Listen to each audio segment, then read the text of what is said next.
Hey guys, and welcome to episode 8 of Behind the Frame. I'm Andrew Beck, and today we're going to be looking at exposure compensation. So this was a request from one of the regular viewers, and this is something that a lot of people really struggle with. And to be perfectly honest with you, it took me a number of years to really get to grips with when, not just when to under or overexpose, but how much.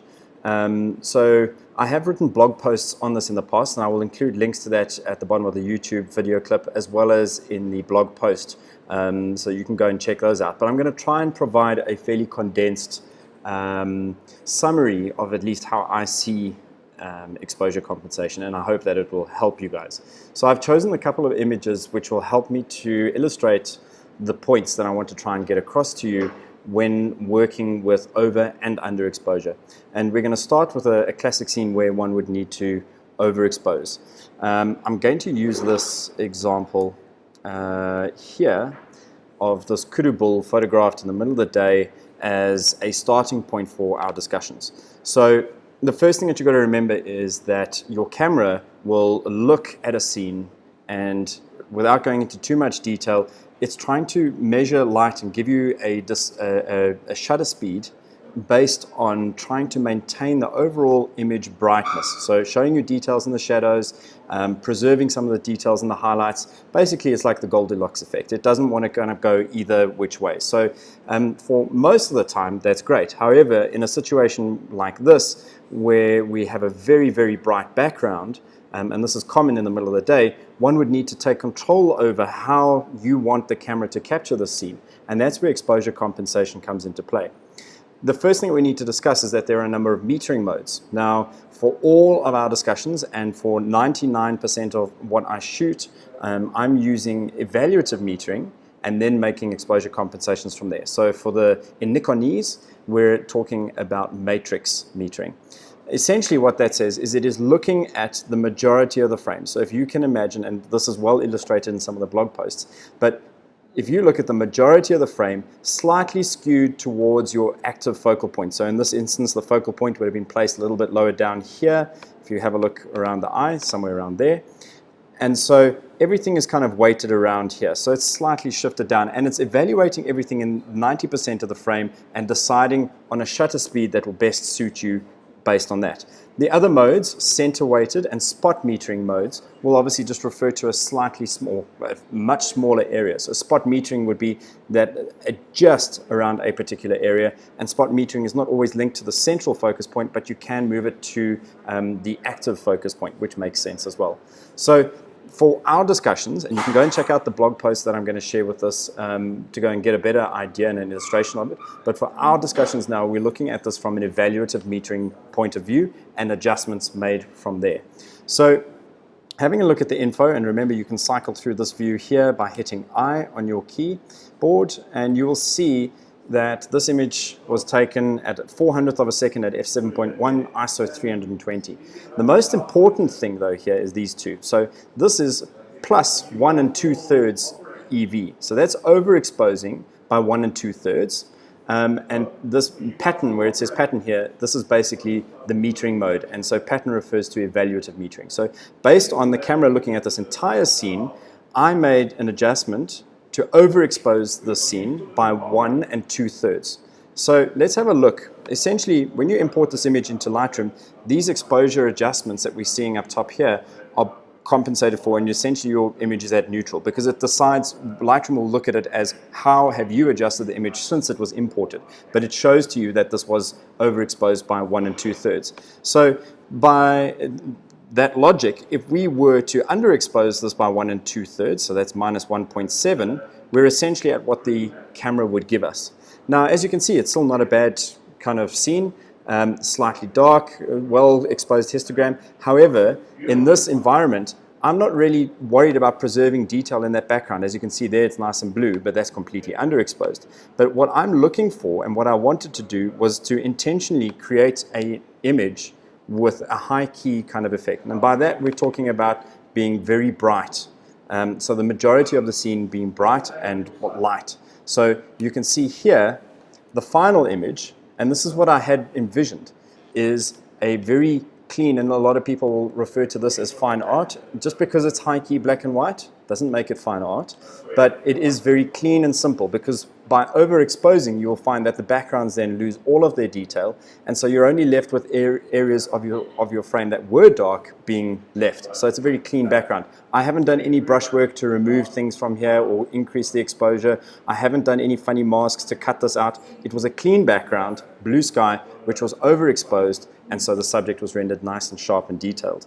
So that's a good example of how in the middle of the day one would overexpose in order to obtain this kind of a scene. Now, the problem with overexposing is that you often wash out and lose detail in certain areas, and so these kind of processes and images lend themselves to what we call high-key black and white images. Now, here's another example of some giraffe. This is in Amboseli, in an area where there's some fever tree forests. And again, slightly difficult to see here, but you'll see the shutter speed here, 1/500th of a second, f5.6, ISO 400. Again, in evaluative metering, but overexposed by 2 2/3. So let's look at zeroing our exposure compensation here. And essentially, this is what the camera wanted to give me. So in this manner, if you were to start looking at this from a shutter speed perspective and take away the 18% gray side of things, the camera wants to show you detail in the shadows, but at the same time it wants to preserve details in the highlights.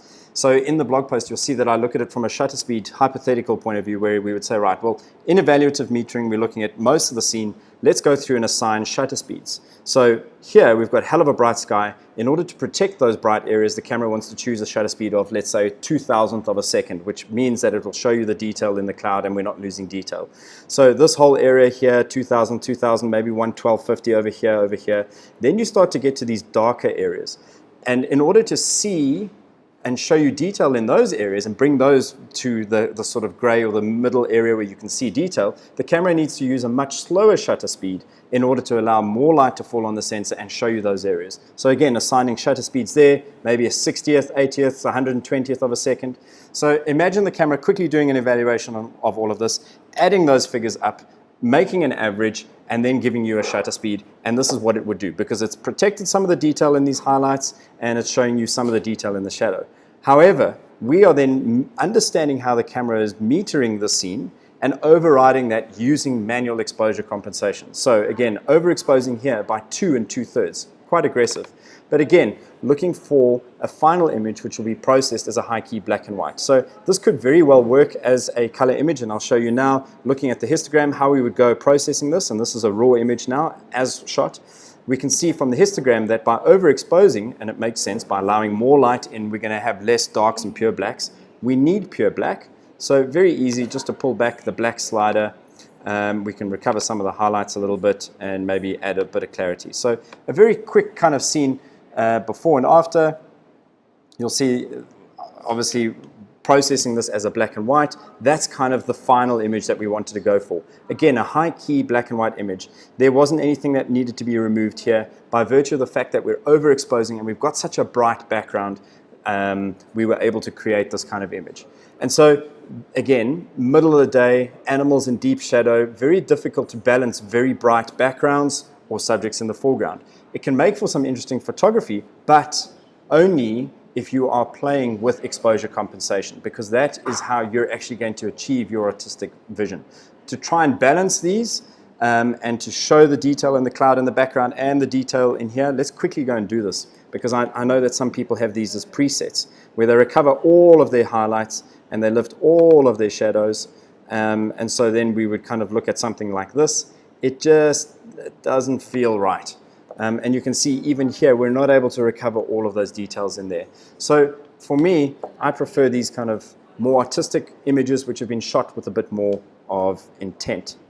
So that's overexposing. And one of the things that you need to understand here is when you are overexposing and you're telling the camera, I know how you've looked at this image, I want you to now make this image brighter. The only way that the camera can do that, especially if you're shooting in aperture priority, is by reducing the shutter speed, slowing it down to allow more light in so that the image becomes brighter. Not a problem. However, if your shutter speed becomes too slow, you run the risk of introducing camera shake. So you do need to be careful and conscious of your shutter speed when you're overexposing. So particularly for something like a bird in flight, lilac-breasted roller on top of a stick, classic shot. How many people have taken that image with a pitch black bird? Not going to work. Exposure compensation, overexpose by 2 full stops, blow out the background of the sky, which you're not interested in, and make sure that the detail of the bird is retained. However, if you're wanting to capture that bird in flight, you need a fast shutter speed. And by virtue of the fact that you're overexposing, your shutter speed is actually slowing down. So you need to be very aware of that relationship. On the flip side of this whole thing is underexposing. And this is something that a lot of people get very, very afraid of. This is a raw image. It was shot in Madikwe Game Reserve whilst I was hosting a private guided safari.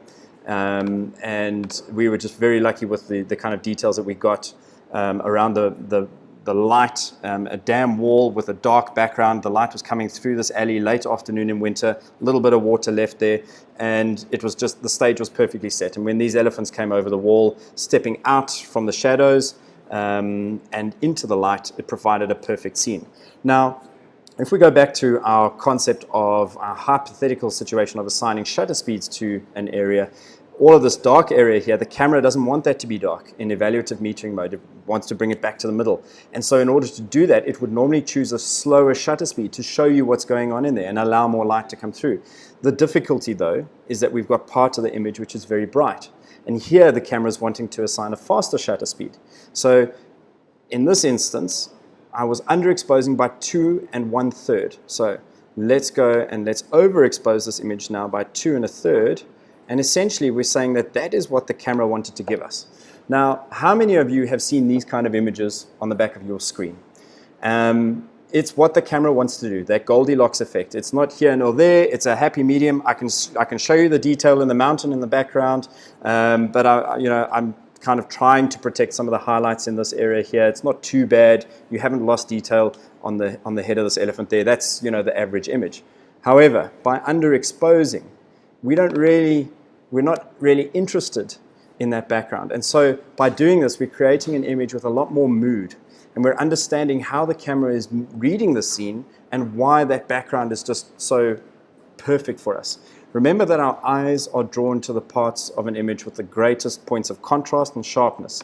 So these elephants are very sharp in the scene, but you'll see that the contrast now between the background and the elephant here is nowhere near as great as it is here, because you've got this very dark background with these elephants now hitting the light.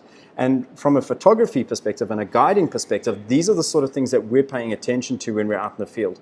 We will want to put you in a position where we're using the background, either the color tone or the depth of the shadows or the light that is there, to our advantage to create striking images like this.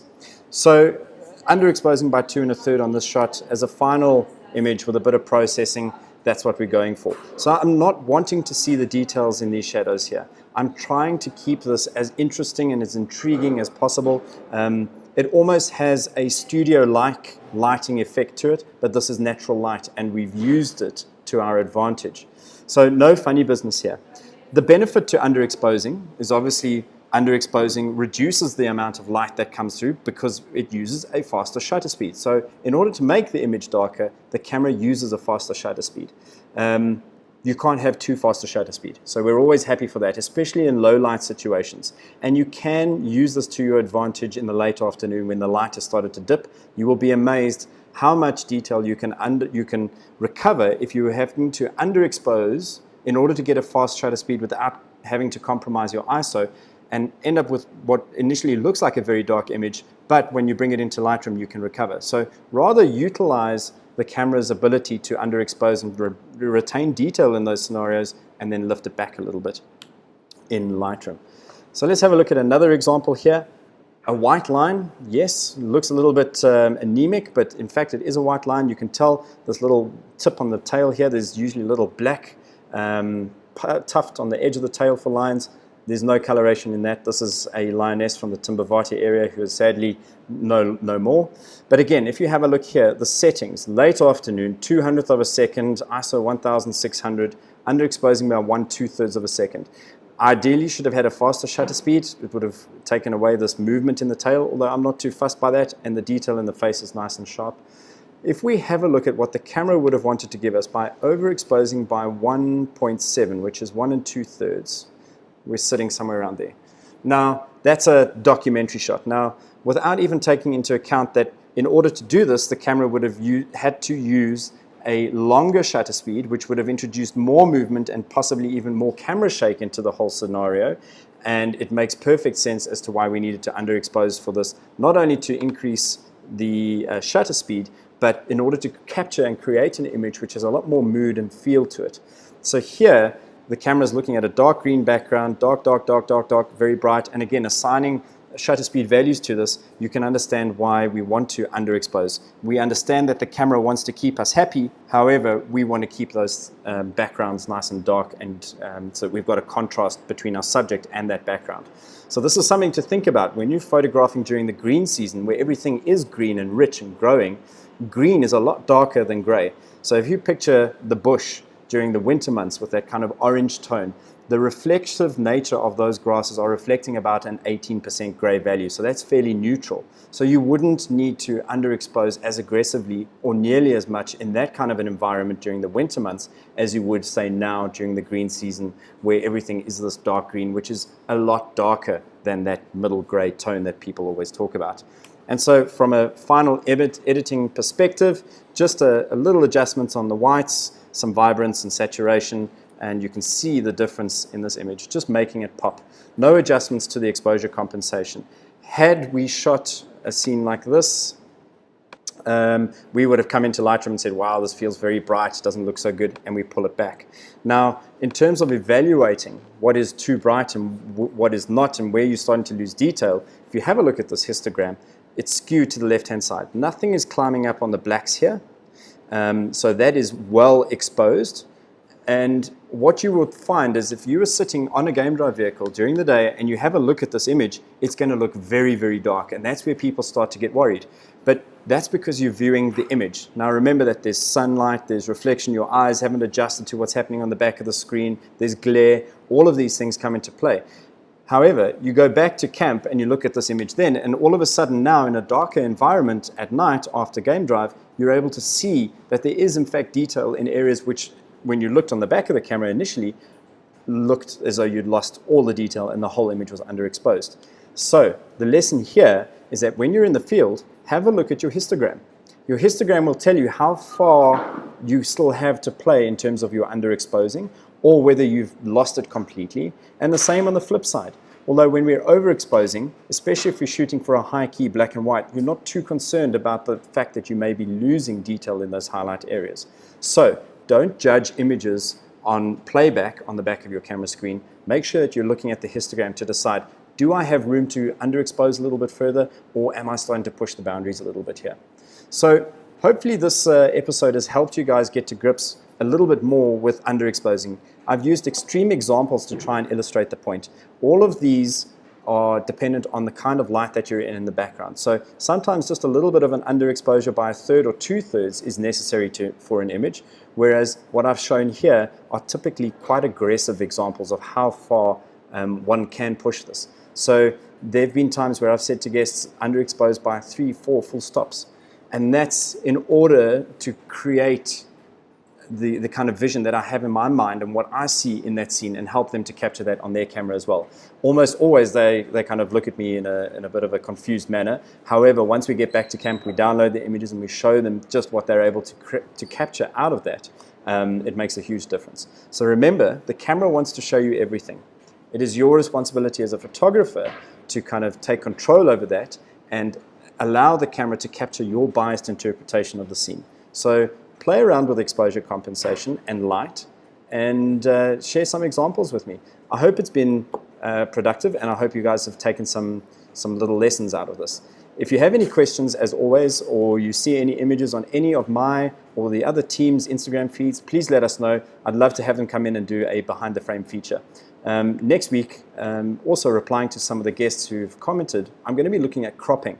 How to crop, when to crop, and what I'm looking for, especially on the outskirts of the frame when it comes to cropping. So if you have any particular questions on cropping, do let me know as well. Until next week, cheers.